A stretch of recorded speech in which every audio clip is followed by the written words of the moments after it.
Тэгвэл ихтэй сургуулиудын элсэлт 90% үргэлжилж байна. Өнгөрсөн жилүүдэд байгалийн ухааны чиглэлээр элсэх оюутны тоо цөөн нэмэлт элсэлт авдаг байсан. Харин энэ жил байгалийн ухааны мэрэгжил эрэлт ихтэй байгаа. Мөн инженер технологийн чиглэлээр сурах оюутны тоо нэмэгджээ. Ихтэй сургуулиудын элсэлт 100% захин болсон. Монгол Улсын их сургуулийн хувьд бүрэлдэхүүн болон харьяа 8 сургуультай 179 мэрэгчлэр 6000 орчим оюутан элсүүлэхээр төлөвлөжээ. Өнгөрсөн жил хиймэл оюун ухаан, олон нийтийн харилцаа, өгөгдлийн ухаан зэрэг ангиудыг шинээр нээсэн бол энэ жил газрын кадастр, архив судлалын ангийг шинээр нээжээ. За энэ жилийн элсэлтийн нөхцөл байдлыг сүүлийн 4-5 жилийн байдалтай харьцуулж үзэхэд нэлийн хандлагын бол томоохон өөрчлөлт орж ирж байна. За хуучин бол эрэлттэй хүн болгоны сонирхдаг нийгмийн ухааны хөтөлбөрүүд рүү сонирхдаг байсан бол илүүтэй байгалийн ухааны хөтөлбөр. За тэр дотроо физик, хим, биологи гэх мэт хөтөлбөрүүдийг сонгож байгаа нь бол нэмэгдсэн. За өндөр нэмээд инженерийн чиглэлээр, инженер технологийн чиглэлээр сонирхол нэмэгдээд энэ чиглэлийн хөтөлбөрүүд бол хурдтай дүүрч байна.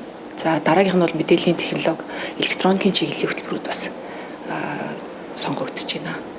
Харин шинжлэх ухааны технологийн их сургууль бүрэлдэхүүн болон харьяа 13 сургуультай 160 гаруй хөтөлбөрт 7000 орчим оюутан элсүүлнэ. Жил бүр 20 орчим хувиар элсэлт нэмэгддэг. Энэ жилийн хувьд гадаадын болон орон нутгийн их сургуулиудтай хамтарсан 16 хөтөлбөрийг шинээр нээсэн байна. Тэгээ энэ хүрээндээ бид нар бас Шанхай зам тээврийн сургуультай 3 хөтөлбөрөөр хамтарсан хөтөлбөр хэрэгжүүлэхээр шийдлээ. За Солонгосын бас нэг сургуультай 3 хамтарсан хөтөлбөрийг эхлүүлсэн. За Японы Кумамото-гийн сургуультай мөн MG төслийн үйл ажиллагааг үргэлжлүүлж бас хамтарсан хөтөлбөр эхлүүлж байна. Дархан Эрдэнэ Төмөн говь дээр Улаанбаатарт хэрэгжүүлдэг хөтөлбөрийг бас хамтарсан байдлаар зохион байгуулах иймэрхүү ажлуудыг хийлээ. Тэгвэл Монгол Улсын их сургууль эрэлттэй болон тэргүүлэх чиглэлийн 40, шинжлэх ухааны технологийн их сургууль 57 хөтөлбөрөөр тэтгэлэгтэй элсэлт авч байна. Харин оюутнуудын хувьд эрэлттэй мэрэгжлээс илүүтэйгээр авсан оноо олон сонирхол эцэг эхчүүдийн санал тулгуурлан мэрэгжлээ сонгож байгаа гэлээ. Мэдээлэл зүгээд явж очиж угаасаа одоо үед нөгөө CS хүмүүс ихэн тоглож байгаа. Тэгээ яах вэ? Тэгэл хүн болгон тоглоо компьютер гэдэг зүйлийг эзэмшсэн болохоор тэгээд юу нь бол би тоглох тустай болохоор тэгээд мэдээлэл зүгээд явсан. Одоо ишвтээсийн эмнэлгийн тооны төхөөрөмжийн ашиглалтын инженер гэдэг мэргэжил сонгосон.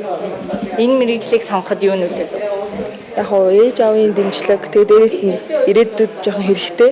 Дээрэс нь хүнд хэцүү биш гэж бодож сонгосон. Шинжлэх ухааны технологийн их сургуулийн харьяа бүрэлдэхүүн сургууль бүр 4-5 хөтөлбөр эрэлттэй байдаг бол 2-3 хөтөлбөрт элсэлт бага байдаг.